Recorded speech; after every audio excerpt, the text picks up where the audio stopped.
For Sarah Jenkins, the battlefield was the emergency room, and she had just walked away from it, exhausted and broken. She thought the fight was over for the night. She was wrong. At a quiet diner under the flickering neon of Table 6, a stranger with a hidden past was about to die. He wasn't just a patron. He was a legend, a ghost from the Navy SEAL teams, carrying a secret that was stopping his heart. When he hit the floor, Sarah didn't just perform CPR. She stepped into a war zone. One nurse, one dying soldier, and a twist that would threaten to kill them both. This isn't just a rescue. It's a resurrection. The rain in Portland didn't wash things clean. It just made the grime slicker. It was 3:17 a.m. on a Tuesday, the hour of the wolf, when the city held its breath and the demons came out to play. Sarah Jenkins sat in the booth at Louis' all-night diner, staring at the condensation, weeping down the window pane. Her reflection stared back hollow eyes, pale skin, and a messy bun that had given up the ghost 3 hours ago. She was 29, but felt 50. Her scrubs were a generic seal blue, stained with a speck of betadine on the collar she hadn't noticed until she sat down. She was technically off duty. Technically. But anyone who works trauma knows the adrenaline doesn't just switch off when you clock out. It lingers in the blood like a low-grade fever. More coffee, Hon. Sarah looked up. Beverly, a waitress with hair the color of oxidized copper and a name tag that had been crooked since 1998, hovered over her with a glass pot. "Please, Bev. Keep it coming until I can feel my extremities again." Beverly poured the sludge. It smelled like burnt hazelnuts and fatigue. Rough shift gunshot wound to the chest. 16-year-old kid. "We got him back, but..." Sarah trailed off, picking at a loose thread on the vinyl seat. "It was close. Too close." "Well, you're safe here," Bev said, patting her shoulder. "Only danger at Louis is the cholesterol." Sarah forced a smile, wrapping her hands around the ceramic mug for warmth. She needed this. The silence. The anonymity. She had been an ER nurse at St. Jude's Medical Center for 5 years, and the burnout was nipping at her heels like a rabid dog. Every day was a gamble with death, and death had been winning a lot of hands lately. She was considering quitting, maybe going into dermatology. No one died in dermatology. The bell above the door jingled a harsh, brassy sound that cut through the low hum of the refrigerator. A gust of wet wind blew in, followed by a man. He was large, taking up a significant amount of space in the small entryway. He shook off a dark, nondescript raincoat, revealing a frame that was built for impact, broad shoulders, thick neck. The kind of posture that suggested he was holding up the ceiling out of habit. He wore a simple grey thermal shirt and dark jeans. He didn't look around. He scanned. Sarah noticed it immediately. It was the cop stare, or something deeper. His eyes, dark and heavy-lidded, swept the room left to right, checking the exits, checking the counter, checking her. For a split second, their eyes locked. His gaze was intense, almost physical, before it slid away, dismissing her as a non-threat. He walked with a slight limp favoring his left leg and took a seat at table 6. The booth furthest from the door, with the best view of the entire room. "Just coffee," the man said, when Bev approached. His voice was gravel grinding on steel. "Black." "Leave the pot." Sarah watched him over the rim of her mug. She couldn't help it. It was an occupational hazard. She diagnosed people even when she wasn't being paid for it. Hypervigilance, she noted. Possible PTSD. Chronic pain in the left knee, likely an ACL tear or shrapnel history based on the gait. He's gripping the table edge with his left hand. Tremor. No bracing. He looked like he had been carved out of granite that was slowly eroding. He was handsome in a jagged, ruinous way, maybe in his early 40s, with graying temples and a scar running through his right eyebrow. He pulled a phone from his pocket, stared at it, then placed it face down on the table. He didn't touch it again. Sarah turned her attention back to the window.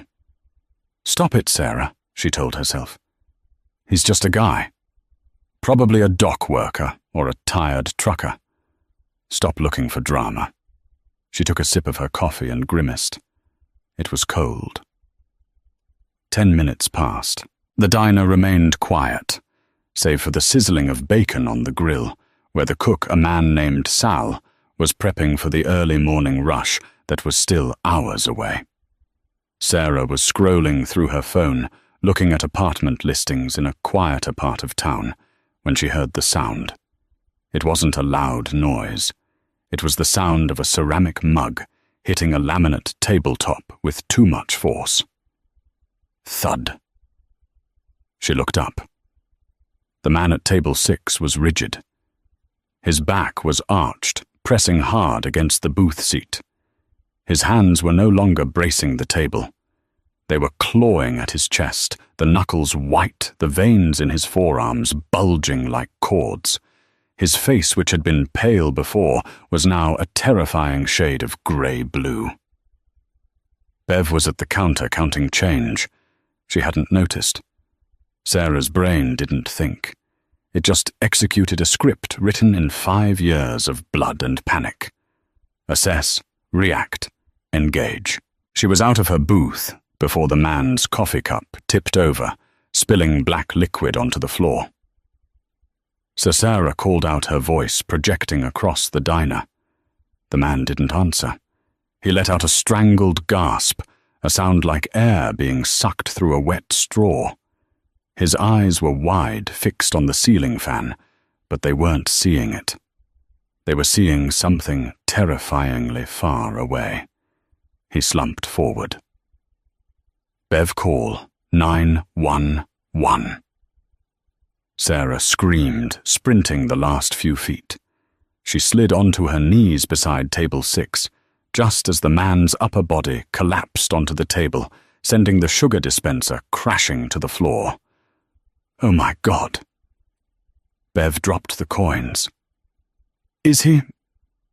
"Call them now," Sarah commanded. "Tell them we have a male, approximately 40, witnessing cardiac arrest. Tell them to bring the bus with ACLS capabilities." Sarah grabbed the man by the shoulders and hauled him back. He was dead weight, 230 pounds of solid muscle. With a grunt of effort that strained her lower back, she pulled him off the booth and onto the linoleum floor. He was unconscious. She placed 2 fingers against his carotid artery. Nothing. No flutter. No thrum. Just the terrifying silence of a stopped engine. "Damn it," she hissed. She ripped his thermal shirt open. It tore easily, revealing a chest mapped with scars, burn marks, shrapnel puckers, and a tattoo over his left pectoral, a trident grasping a pistol and an anchor. A Navy SEAL trident. Shit, she thought. This guy is a tank. She interlocked her fingers, placed the heel of her hand on his sternum, and began to push. 1 and 2 and 3 and 4. Sarah counted aloud, her voice steady, contrasting the chaos erupting in her mind. Compressions on a human body aren't like the movies. Ribs crack. It sounds like stepping on dry twigs. It feels barbaric, brutal, and necessary. Crack. There it was. Cartilage separating. She didn't flinch. She just kept pumping, using her body weight to drive 2 inches deep into his chest, trying to force the blood to circulate to keep the brain oxygenated. "Come on, soldier," she grunted, sweat already pricking at her hairline. "Don't you dare check out on me at a diner. Not tonight. They're on their way," Bev shouted from behind the counter, clutching the phone like a lifeline. They said 5 minutes. 5 minutes is too long, Sarah muttered. She looked at his face. It was turning cyanotic blue. He needed oxygen. She tilted his head back, lifting his chin to open the airway. She pinched his nose and sealed her mouth over his. She blew 2 quick, strong breaths. His chest rose. Good. The airway was clear. She went back to compressions. 1 and 2 and 3. The diner door banged open. Sarah hoped for paramedics, but it was just a truck driver looking bewildered at the scene of a small woman pounding on the chest of a giant on the floor. "Help me," Sarah barked at him without breaking her rhythm. "Get over here." "Do you know? CPR." The trucker, a burly man in a flannel vest, shook his head, eyes wide. "No, I don't."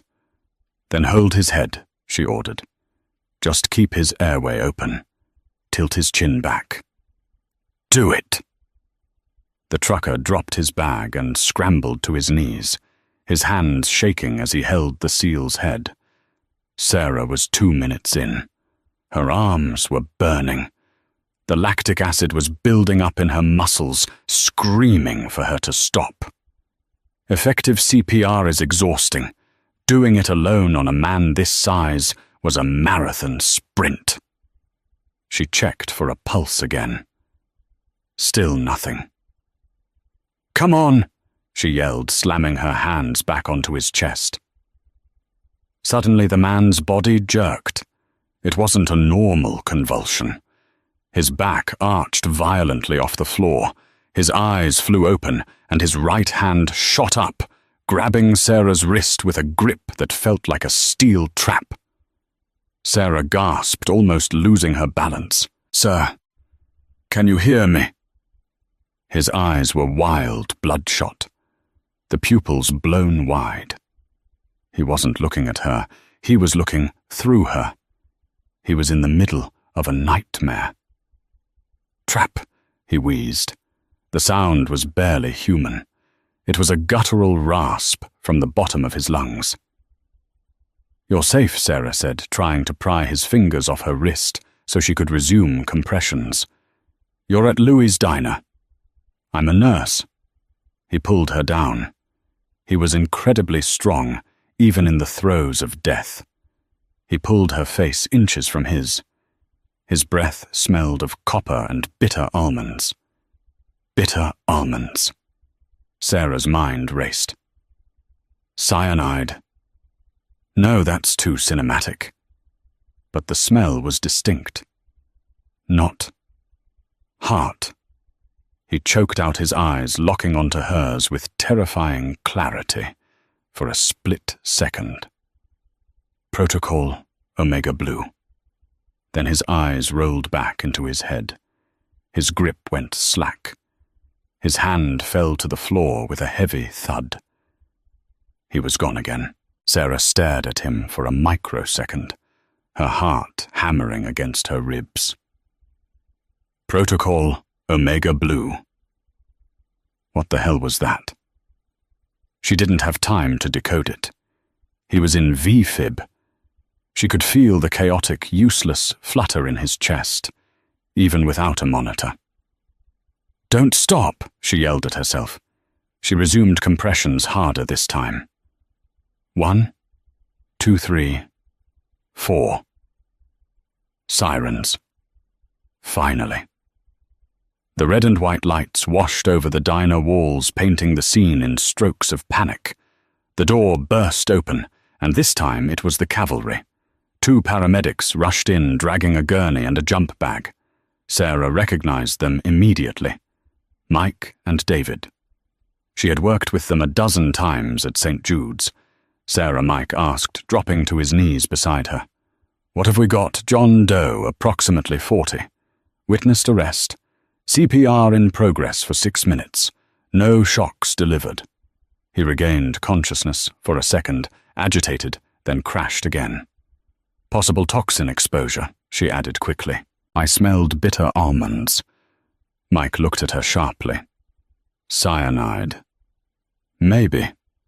Or something that smells like it. Proceed with caution." David was already cutting the rest of the SEAL's shirt off, slapping the defibrillator pads onto the scarred skin. Analyzing rhythm, the machine's robotic voice intoned. They all stepped back, hands hovering. "Shock advised." "Charging," Mike said. "Clear." Sarah pulled her hands away. Thump! The body on the floor seized as the electricity coursed through it. "Check pulse," Mike ordered. Sarah pressed her fingers to the carotid. She held her breath. "Wait." There. A thready, weak, erratic beat. But it was a beat. "I have a pulse," she said, her voice trembling slightly. "It's weak. Sinus tach." "Let's load and go," Mike said, already moving to get the backboard.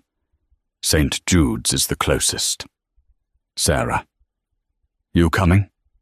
Sarah looked down at her scrubs. She was off duty. She was tired. She should go home, take a shower, and sleep for 12 hours. She looked at the man's face, the scars, the desperation in his grip. "Protocol Omega Blue." "Yeah," Sarah said, grabbing her purse. "I'm riding with you. He tried to tell me something. I need to be there when he wakes up." She didn't know it yet, but climbing into the back of that ambulance was the most dangerous decision of her life. The man on the stretcher wasn't just a patient. He was a target. And now so was she.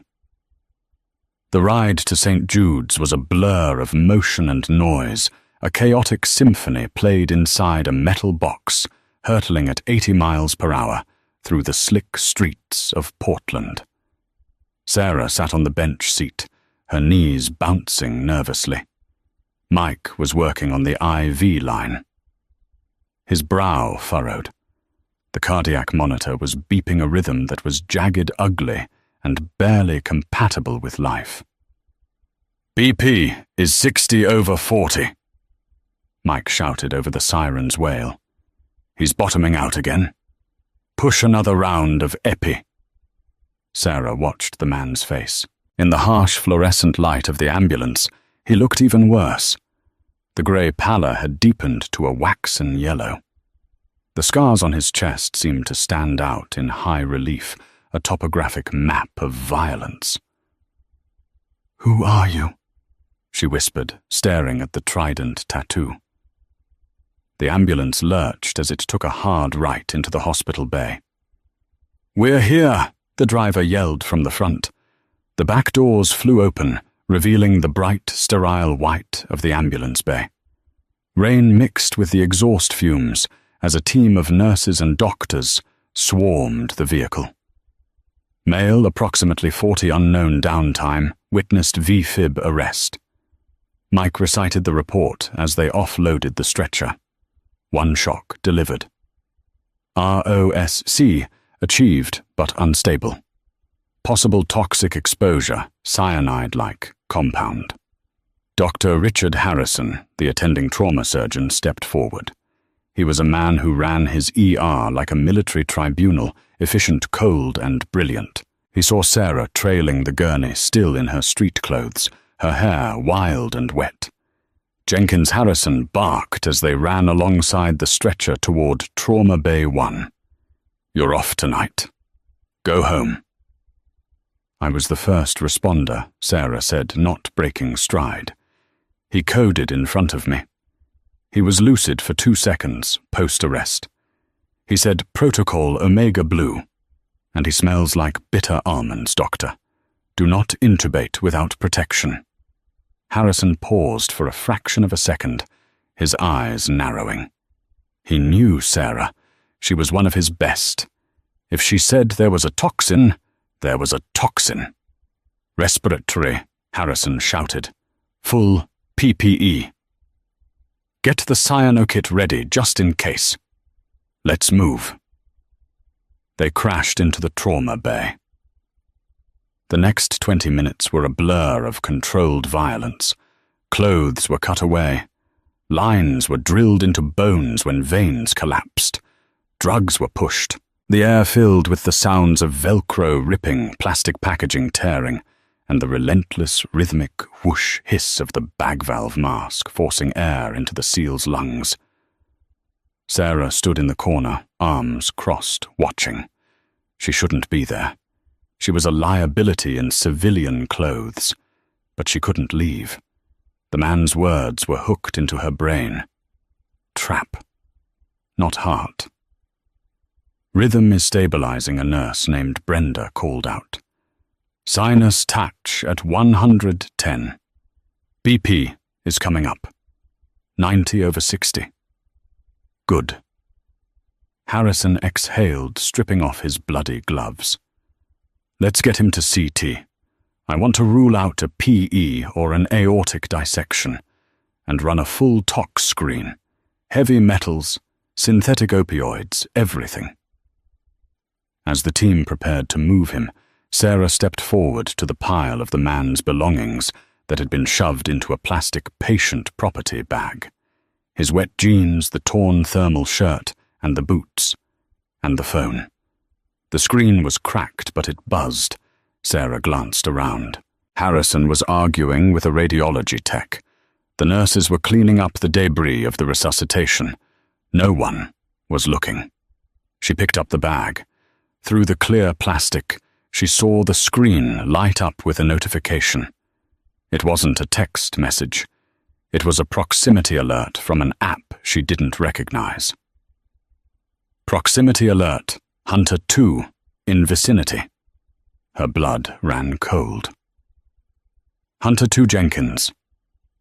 Sarah jumped. Harrison was staring at her. I told you to go home. You look like hell. I'm fine. Sarah lied, shoving the bag onto the counter. I wanted to make sure he made it. He's alive. For now, we're moving him to the ICU after the scan. Go get some sleep. That's an order. Sarah nodded, feigning compliance. She walked out of the trauma bay, turned left toward the exit, and then, the moment she was out of Harrison's line of sight, she ducked into the staff locker room. She wasn't going home. She needed answers. She quickly changed into a fresh set of scrubs she kept in her locker standard hospital green. She pulled her hair back into a tighter, cleaner bun and clipped her ID badge onto her collar. Now she wasn't a bystander. She was Nurse Jenkins again. Part of the furniture. Invisible. She walked out of the locker room and headed not for the exit, but for the elevators. As she waited for the car, she saw the automatic doors of the ER entrance slide open. 2 men walked in. They weren't patients. They weren't family members. They wore suits that cost more than Sarah's car. They moved with a predatory grace, scanning the waiting room with the same detached precision the SEAL had used in the diner.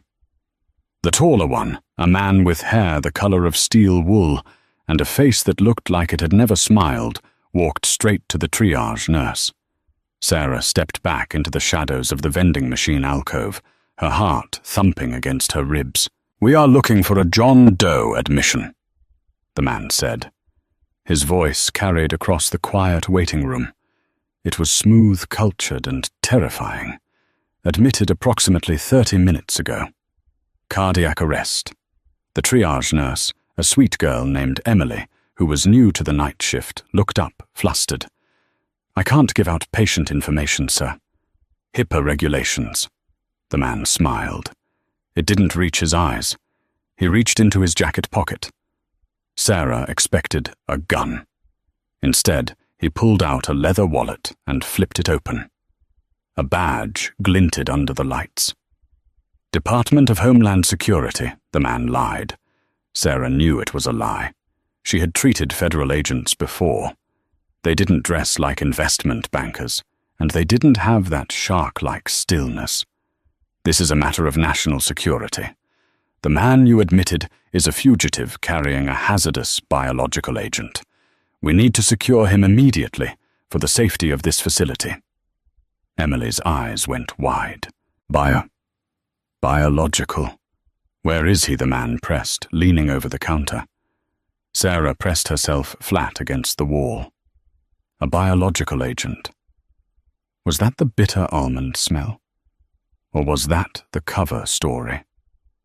The seal had said, Protocol Omega Blue. He had said, trap. If these men were really DHS, why didn't they come in with police support? Why just 2 of them? Emily was typing on her computer. He's in Trauma Bay 1, being prepped for transport to radiology. Thank you, the man said. He snapped the wallet shut. You've been very helpful. The 2 men turned and headed toward the double doors of the treatment area. Sarah realized with a jolt of horror that they were going to kill him. She didn't know how she knew, but she knew. They weren't here to arrest him. They were here to finish the job that the heart attack had failed to do. She had to beat them to the elevator. She sprinted for the stairs. Sarah took the stairs 2 at a time, her lungs burning. The CT scanner was on the 2nd floor. If she could get there before the suits, she might be able to warn. Who the radiologist? Harrison. She burst onto the 2nd floor landing and swiped her badge to open the door. The hallway was dim lit only by the low wattage night lights. The hum of the hospital was quieter here. She saw the transport gurney parked outside the CT scan room. The seal was there, hooked up to a portable monitor. A transport tech, a young guy named Kevin, was leaning against the wall, scrolling on his phone. Kevin, Sarah hissed, rushing over. Kevin looked up, startled. Sarah, I thought you were off. Where is he? Is he in the scanner? No, they're just finishing up a stroke code. We're next. What's up? Sarah looked at the man on the gurney. He was sedated, intubated a tube, taping his mouth shut. He looked defenseless. We have to move him, Sarah said, grabbing the handles of the gurney. What? No way. Harrison will kill me. He needs this scan, Kevin. Listen to me, Sarah said, gripping his arm. Her voice was shaking, but her eyes were fierce. There are men coming up here. They claimed to be DHS, but they're not. I think they're here to hurt him. We need to hide him. Kevin laughed nervously. Okay, you've been watching too much Netflix. Seriously. Sarah let go of the gurney. Ding. The elevator bell at the end of the hall chimed. Sarah froze. She looked down the long corridor. The doors slid open. The 2 men in suits stepped out. They saw the gurney. They saw Kevin. They saw Sarah. The tall man stopped. He didn't run. He just adjusted his cuffs and began walking toward them. A brisk, confident walk. Kevin, run, Sarah whispered. What? Run, Sarah screamed. She unlocked the brakes on the gurney and slammed her weight into it. She didn't push it toward the CT room. She pushed it toward the double doors of the MRI suite on the left. Hey, the suit shouted, breaking into a run.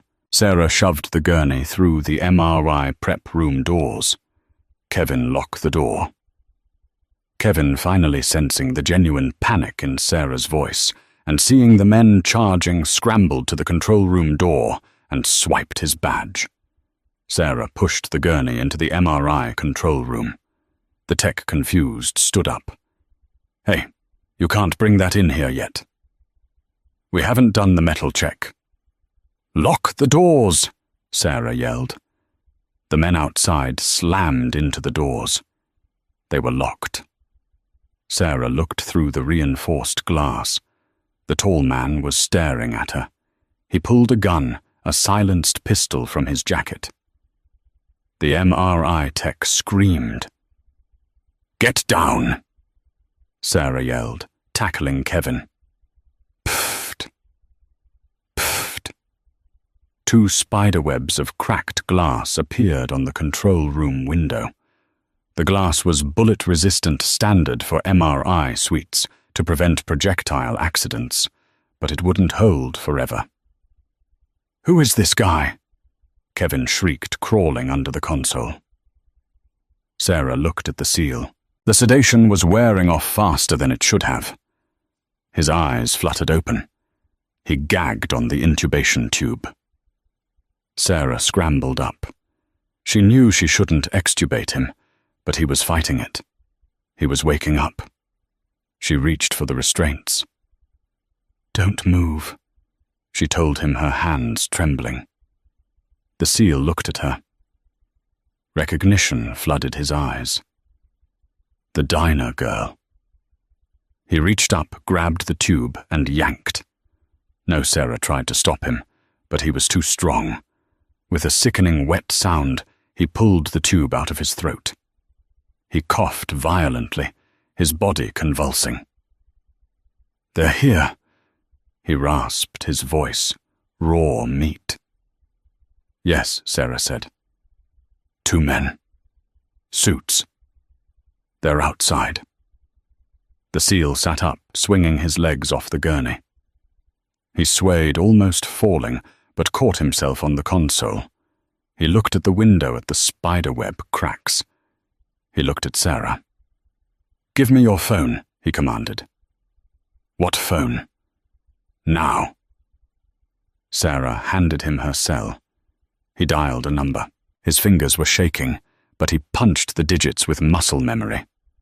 This is Sierra Echo Alpha Lion, he spoke into the phone. Code Black. Location, St. Jude's Medical. Grid 44. My cover is blown. Assets are hostile. I have a civilian with me. Initiate extract. He paused. I don't care about the exposure, he roared, slamming his hand on the desk. They used the binary agent. I have maybe an hour before my kidneys shut down. Get the bird in the air. He hung up and tossed the phone back to Sarah. Who are you? Sarah asked again. The man looked at her. For the first time, his expression softened. My name is Elias Kincaid, he said. And I'm sorry, nurse. But your life just ended. If we don't get out of this room in 3 minutes, we're both dead. Bang! The glass in the door shattered. A hand reached through to unlock it. Kincaid looked around the room. His eyes landed on the MRI machine, visible through the inner window. The massive magnet. Is that magnet on Kincaid? Asked the terrified tech on the floor. Yes. It's always on. Kincaid grabbed a metal oxygen tank from the back of the gurney. Help me up, he told Sarah. You can't go in there with that tank. It'll turn into a missile, the tech yelled. Exactly, Kincaid growled. He looked at the door. The suit was stepping through, gun raised. Get behind the wall, Kincaid shouted at Sarah and the tech. Sarah dove behind the heavy concrete shielding of the control console. Kincaid kicked the door to the scanner room open. He stood in the doorway, holding the steel oxygen tank with both hands. The man in the suit aimed his gun at Kincaid. Kincaid grinned. It was a terrifying, wolfish grin. Catch, Kincaid said. He hurled the oxygen tank into the room. The magnetic field of the MRY machine, 1.5 Tesla of raw power, grabbed the steel tank. It didn't just pull it, it accelerated it to roughly 40 miles per hour in the span of 3 feet. It flew across the room like a cannonball straight into the bore of the magnet. But the man in the suit was standing in the doorway between the tank and the machine. The tank didn't hit him, but the sudden shift in the magnetic field, combined with the man's gun, which was steel, created a chaotic, violent jerk. The gun was ripped from the assassin's hand, flying into the machine with a deafening clang. Distracted, the assassin stumbled. Kincaid didn't wait. Despite his failing heart, despite the toxins in his blood, he launched himself at the man. He tackled him, driving him backward into the hallway. Sarah peeked over the console. Kincaid had the man pinned against the wall. He delivered a short, brutal elbow strike to the man's temple. The assassin crumpled. The second assassin was coming down the hall. "Move!" Kincaid yelled at Sarah. Stairs roof. Sarah didn't think. She grabbed Kevin's access badge and ran. Kincaid was limping behind her, breathing hard. Every step looked like agony. They hit the stairwell. Up Kincaid wheezed. "Helipad." "You said you had an hour," Sarah said, supporting his weight as they climbed. "I lied," Kincaid gritted out. "I have 20 minutes. They reached the roof access door. Sarah swiped the badge. The cool night air hit them. The rain was still falling. The roof was empty. No helicopter. Just the wet concrete and the lights of the city below. Kincaid collapsed against the air conditioning unit, sliding down to a sitting position. He clutched his chest. "Did they come?" Sarah asked, scanning the sky. "They're coming," Kincaid whispered. "But so are the others." "Who are the others?" Kincaid looked at her, his eyes fading. "Vanguard, Global," he said. "The people I used to work for. The people who want to start a war." Sarah knelt beside him, checking his pulse. It was erratic again. "You need dialysis," she said. "You need an antidote." "There is no antidote," Kincaid said, "unless—" He reached into his boot. He pulled out a small, waterproof flash drive. "This," he said, pressing it into her hand. "This is the antidote. Not for me, for the country." He grabbed her collar, pulling her close. "If I die up here, Sarah," he said, using her name for the first time, "you don't trust anyone. Not the police. Not the DHS. You take this to a journalist, a man named David Wright at the Tribune. You understand, I'm not a spy," Sarah cried. "I'm a nurse. Tonight." Kincaid said, his eyes closing. "You're the only line of defense left." Suddenly the door to the roof burst open. It wasn't the helicopter. It was the second assassin. And he wasn't alone. 3 more men in tactical gear poured onto the roof, weapons raised. They were trapped. Sarah looked at the flash drive in her hand. She looked at the dying seal. She looked at the edge of the roof. There was nowhere to go. Or was there? Kincaid's eyes snapped open. He heard something Sarah didn't. A low thrumming. A vibration in the concrete. Thwop, thwop, thwop. A black shape rose from the side of the building, darker than the night sky. No lights, just the roar of rotors. A Black Hawk helicopter. But whose was it? The Black Hawk didn't land. It couldn't. The roof of St. Jude's was cluttered with HVAC units and vents, a labyrinth of industrial steel that left no room for the skids of a 6-ton military machine. Instead, the helicopter hovered 50 feet above the deck, a screaming banshee of rotor wash and jet fuel. The downwash was a physical weight pressing Sarah and Kincaid against the wet gravel of the roof. The rain whipped into a frenzy by the blades stung like buckshot. The Vanguard assassins. 3 men in tactical black didn't hesitate. They raised their weapons, the red lasers of their sights cutting through the mist searching for a target. But the Black Hawk was faster. A minigun mounted in the door of the chopper spun up with a sound like a giant zipper tearing the sky open. Brrrt! It wasn't firing bullets. It was firing suppression rounds, flash-bang munitions designed to disorient, not shred. The roof erupted in blinding white light and deafening concussions. The assassins scrambled for cover, diving behind the concrete housing of the elevator shaft. "Move!"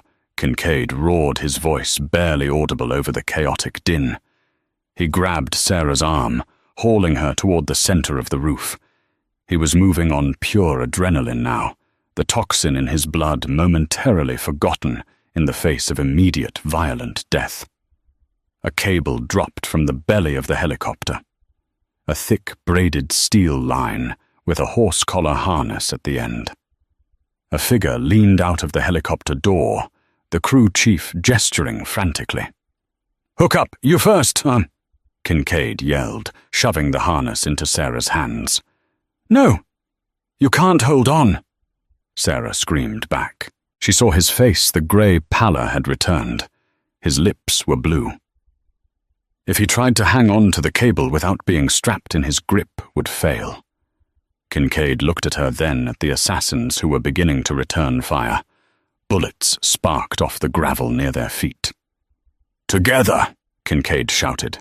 He grabbed the harness, looped it around Sarah's torso, and then clipped a carabiner from his own belt onto the main ring. They were tethered, 2 lives, 1 line. He gave the thumbs-up signal to the crew chief. The winch engaged. The sudden jerk lifted them off their feet. Sarah gasped as the ground fell away. They swung wildly in the wind, spinning slowly as the cable retracted. Below them, the rooftop shrank. She saw the assassins running into the open, firing upward. Ping! A bullet struck the metal plating of the helicopter's belly. "Go, go, go!" The crew chief screamed into his headset. The Black Hawk banked hard to the left, accelerating away from the hospital, before Sarah and Kincaid were even fully inside. They dangled over the city of Portland, 1,000 feet of nothing between their boots and the streetlights. The wind was freezing. Sarah buried her face in Kincaid's shoulder. He felt like a furnace, a bad sign. His temperature was spiking. The toxin was metabolizing. Finally, strong hands grabbed them. The crew chief and another soldier hauled them onto the diamond plate floor of the cabin. "Clear!" the chief yelled, sliding the door shut. The noise dropped to a dull roar. The interior was lit by dim red tactical lights. Kincaid collapsed immediately. He didn't sit. He crumpled. "Medic!" the soldier yelled. Sarah scrambled to her knees, slipping on the wet floor. "I'm the medic. Get me a light." The soldier, a young guy with a beard and eyes that looked too old for his face, snapped a glow stick and held it over Kincaid. Sarah checked his pulse. It was thready racing at 160 beats per minute. "He's in V-touch," she announced, her voice trembling but authoritative. "Do you have a crash kit? We have a field trauma bag," the soldier said, dragging a heavy canvas rucksack over. Sarah ripped it open. It was military-issue tourniquets, combat gauze, morphine. Not enough for a complex toxicological event. But there was an AED automated external defibrillator. "Get the pads on him," Sarah ordered. The soldier hesitated. "Ma'am, who are you?" "I'm the woman keeping him alive," Sarah snapped. "Do it." She turned to Kincaid. He was conscious barely. His eyes were fluttering. "Elias," she said, tapping his cheek. "Stay with me. What was the agent you said binary? What are the components?" Kincaid coughed a wet, rattling sound. Blood flecked his lips. Organophosphate and a heavy metal catalyst, mercury base. Sarah's mind raced. An organophosphate would cause cholinergic crisis fluid in the lungs. Slow heart rate, though his was fast due to shock seizures. The mercury would shut down his kidneys and scramble his nervous system. He needs atropine, Sarah said, digging through the bag. And pralidoxime, if you have it. We have atropine auto-injectors, the soldier said, handing her 3 plastic tubes. Sarah didn't hesitate. She jammed the first injector into Kincaid's thigh, right through his jeans. Click, hiss. She waited 10 seconds. His breathing didn't improve. She used the second one. "Come on," she whispered. Kincaid gasped a huge intake of air. The atropine was drying up the secretions in his lungs. But the mercury, that was the real killer. "Where are we going?" Sarah shouted at the crew chief. "Safe house, 40 mics out, up in the Cascades, Mount Hood National Forest." "He won't last 40 minutes, Sarah said. "His kidneys are failing. I need to start fluids wide open. Do you have saline?" 2 liters, the soldier said. Sarah set up the IV line with practiced efficiency. She found a vein in Kincaid's antecubital fossa, the crook of his elbow, despite the collapsing pressure. She hung the bag from a hook on the ceiling. "Squeeze it," she told the soldier. "We need pressure infusion." For the next half hour, Sarah fought a war inside the helicopter cabin. Kincaid seized twice. Sarah had to hold his head to keep him from cracking his skull on the floor. She monitored his pulse manually, her fingers pressed to his neck, feeling the life trying to slip away. She looked at the men around her. There were 4 of them. They wore no unit patches, no names, just olive drab and multicam. "Who are you guys?" she asked during a lull, wiping sweat from her forehead. The soldier squeezing the IV bag looked at her. "We're the ones who didn't sell out." "Is that supposed to be comforting?" "It's the truth," he said. "Kincaid is our CO, was, before Vanguard bought the brass." The pilot's voice crackled over the intercom. "LZN sight. 2 minutes. It's hot down there, boys. Thermal shows 2 heat signatures in the perimeter." "Dear?" the soldier asked. "Too static," the pilot replied. "Could be an ambush." Kincaid's eyes opened. He grabbed Sarah's wrist. "The drive," he whispered. "You still have it?" Sarah patted her pocket. "Yes." "If we get hit, run into the timber," he rasped. "Don't stop for me." "Shut up," Sarah said softly. "I didn't drag you off a diner floor just to leave you in the woods." The helicopter flared the nose, pitching up as it slowed for landing. The wheels touched down with a heavy thud. The doors slid open. The smell of pine and wet earth rushed in, replacing the smell of ozone and fear. Go secure the perimeter," the crew chief yelled. The soldiers poured out, weapons raised. Sarah stayed with Kincaid. "Can you walk?" "If I have to." Kincaid grunted. He tried to stand, but his legs buckled. The mercury was attacking his motor nerves. "Grab him," Sarah yelled to the soldier who had stayed behind. Together they draped Kincaid's arms over their shoulders and dragged him out of the bird. They were in a clearing surrounded by towering Douglas firs. In the center sat a cabin that looked more like a bunker concrete foundation, heavy timber walls, steel shutters on the windows. "Clear!" a voice shouted from the porch. They hustled Kincaid inside. The cabin was sparse. A cot, a table, a wall of radio equipment, and a locked gun rack. A generator hummed in the distance. They laid Kincaid on the cot. He was shivering violently now. "Get a fire going," Sarah ordered. "He's hypothermic." She turned to the soldier, the one who seemed to be second in command. I need a sterile environment. I need boiling water. And I need to know what medical supplies you have stashed here. Real supplies, not just bandages. The soldier, whose name she learned was Miller, walked to a heavy cabinet in the corner. He unlocked it. Inside was a field surgery kit. Scalpels, sutures, antibiotics. And something else. A portable dialysis filtration unit. Sarah's eyes widened. Why do you have this? Miller looked at Kincaid, who was fading in and out of consciousness. Because, Miller said grimly, this isn't the first time Vanguard has tried to poison one of us. We knew this day was coming. Sarah looked at the machine. It was old. Dust covered the casing. The tubing looked brittle. Does it work? She asked. It hasn't been turned on in 2 years, Miller said. Sarah looked at Kincaid. His skin was now a terrifying shade of grey. The toxins were accumulating.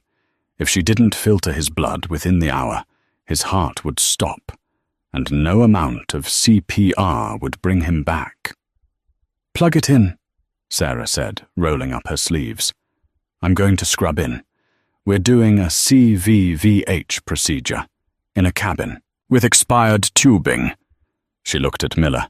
And you're going to be my anesthesiologist. Don't kill him. Miller nodded, his face pale. Sarah took a deep breath. The diner felt like a lifetime ago. This was the new reality. She was about to perform complex vascular intervention in a shack while assassins hunted them in the dark woods outside. She picked up the scalpel. The cabin smelled of wood smoke, antiseptic, and ozone. Sarah stood over Elias Kincaid, monitoring the ancient humming dialysis machine. She had improvised a sterile field using boiled sheets, inserting a catheter into Kincaid's femoral vein by touch alone. Now his blood cycled out dark and toxic, ran through the filter, and returned warmer and cleaner. Pressure holding, she murmured. Miller, the soldier, watched the window through the shutters, an M4 carbine in his hands. How long? We need to cycle his blood volume 4 times, Sarah said. 4 hours. We don't have 4 hours, Miller replied grimly. Vanguard has satellite tracking. They're coming. On the cot, Kincaid stirred. The terrifying grey colour was slowly receding from his face. Sarah, he rasped. The drive. It's in the machine, she said. I'm using it to shim the filter cartridge. It was wobbling. Kincaid let out a dry, painful laugh. The most dangerous intel in the Western Hemisphere, used as a shim. He grabbed her wrist, his eyes intense.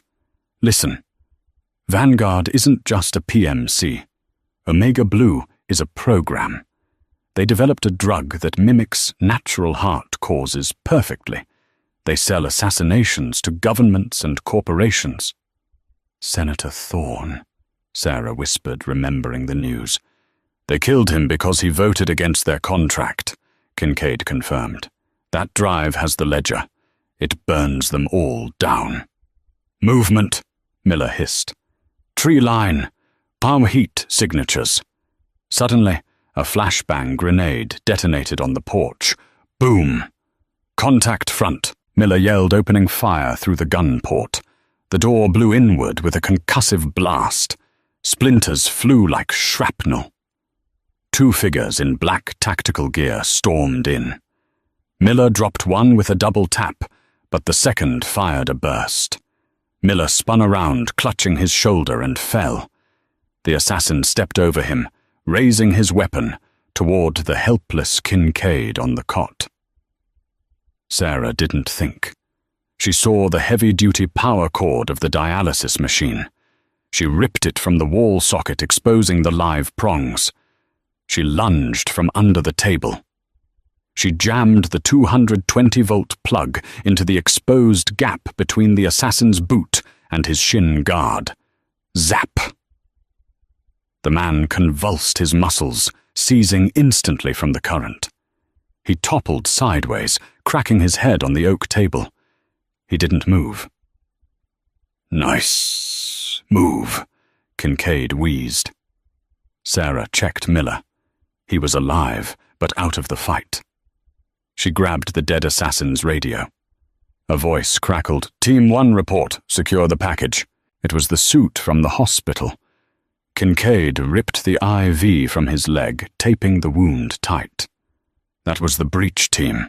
The heavy hitters are next. "We can't run," Sarah said. "Miller is down. You can't walk."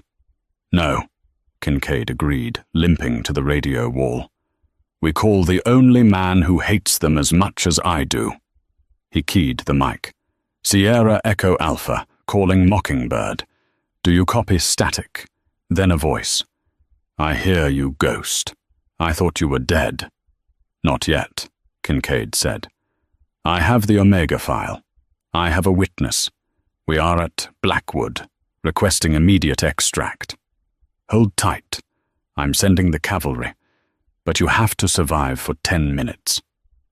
Kincaid looked at Sarah. He checked his pistol. Then he looked at the gun the dead assassin had dropped. "Can you shoot?" Sarah picked up the heavy weapon. Her hands were shaking, but her eyes were steel. "I'm a quick learner." Kincaid smiled. "Good, because here they come." A tear gas canister smashed through the window, hissing white smoke. Sarah Jenkins leveled the gun at the swirling haze. She wasn't off duty anymore. She was at war. The tear gas was a living thing, a white serpentine cloud that clawed at Sarah's throat. Beside her, Kincaid was firing blindly over the overturned table, his face a mask of sweat and exhaustion. They're flanking left. Miller shouted from the corner, clutching his bleeding shoulder. In the strobe light flashes of gunfire, Sarah saw him, a vanguard operative in a gas mask, vaulting through the shattered back window. He raised a silenced submachine gun, aiming directly at Kincaid's exposed back. Kincaid focused on the front door. Didn't see him. Sarah didn't think. The fear that had paralyzed her in the diner was gone, replaced by a cold, hard resolve. See the problem. Fix the problem. She raised the heavy Glock she'd taken from the dead assassin. She didn't tremble. She squeezed the trigger. The gun bucked violently. The operative jerked, caught in the side by the bullet, and crumpled to the floor. Kincaid whipped around, saw the body, then looked at Sarah with wide eyes. "Nice shot," he choked out. "I was aiming for his leg," Sarah stammered. "Don't apologize." Kincaid grunted. "Reload." But there was no time. The front wall of the cabin splintered under heavy fire. The door was kicked in, and 3 vanguard mercenaries filled the frame. Kincaid's slide locked back empty. Sarah leveled her gun, but they were outgunned. This was the end. Then a high-pitched whine cut through the chaos. A projectile smashed through the door, detonating not with an explosion, but with a blinding white strobe light. "Drop your weapons!" A voice boomed from outside, amplified by a military-grade acoustic device. The vanguard operatives froze, blinded. Crack, crack, crack. 3 precise shots rang out from the darkness of the woods. The mercenaries in the doorway dropped instantly. A new team swept into the cabin, elite efficient and wearing grey urban camo. Following them was a man in a trench coat, holding a satellite phone. It was David Wright. He stepped over the bodies and looked at the battered pair behind the table. "You look like hell, Elias." Kincaid slumped against the wall, a breathless laugh escaping his lips. "David, took you long enough." Wright looked at Sarah, still gripping her gun. "I'm David. I'm the cavalry. You can put the weapon down now, Sarah. It's over." Sarah's fingers unclenched. The adrenaline crashed, leaving her shaking. "He needs a hospital," she whispered. "Mercury poisoning. Stage 4, renal failure. He needs chelation therapy immediately." Wright snapped his fingers. "Medevac is inbound with a private medical team. They have the antidote protocol." As medics loaded Kincaid onto a stretcher, he reached out, grabbing Sarah's hand weakly. The drive. Sarah pulled the silver flash drive from her pocket, the evidence that had started this war. She looked at Wright. He said, "Trust no one. If you keep that, you'll be hunted forever." Wright said gently, "Give it to me, and Vanguard ceases to exist by Monday." Kincaid nodded imperceptibly. Sarah handed the drive to the journalist. "Make it count." 6 months later. The air in Zurich was crisp, a stark contrast to the smog of the ER Bay. Sarah sat on a terrace overlooking the lake, sipping coffee that was infinitely better than the sludge at Louis' diner. She picked up the International Tribune. The headline screamed, "Vanguard Global Dissolved Senate Hearings, Reveal Assassination Ring." "You read that one already," a voice said, behind her. Sarah turned. Elias Kincaid stood there. The grey pallor of death was gone, replaced by a healthy tan and renewed strength. He still walked with a slight limp, but he looked whole. "I like reading the ending." Sarah smiled. "It's the only part where the good guys win." Kincaid sat down and slid a small box across the table. A gift. From Wright. And me. Inside was a badge. Not for a hospital, but for the World Health Organization's crisis response team. "They need a head nurse for their conflict zone unit," Kincaid explained. "Someone who can handle high-stress environments. Someone who can improvise dialysis machines in log cabins while under fire." Sarah ran her thumb over the ID. It was a ticket to a life of danger, travel, and purpose. "And you?" she asked. "Elias Kincaid died in Oregon," he said, leaning back. "But the team needs a security consultant. I can't do it alone, Sarah. I need a partner who knows when to shoot and when to stitch." Sarah looked at the calm lake, then at the man who had dragged her into the storm. She thought about the boredom of her old life. She realized she never wanted to go back. She slid the badge into her pocket. "I'll need better coffee than this if we're going to Sudan." Kincaid grinned that same wolfish grin from the diner. "Deal." And that is the story of Sarah Jenkins. She started her night looking for an exit strategy and ended it by saving a life, dismantling a global conspiracy, and finding her true calling. It proves that sometimes the skills we take for granted are the very superpowers the world needs when the lights go out. What would you have done if a stranger coded at your table and whispered a secret code? Would you have jumped in the ambulance? Let me know in the comments below. If this story kept you on the edge of your seat, please hit that like button. It really helps the channel grow. And for more real-life thrillers, subscribe and ring the bell. Stay safe out there. You never know who's sitting at table 6.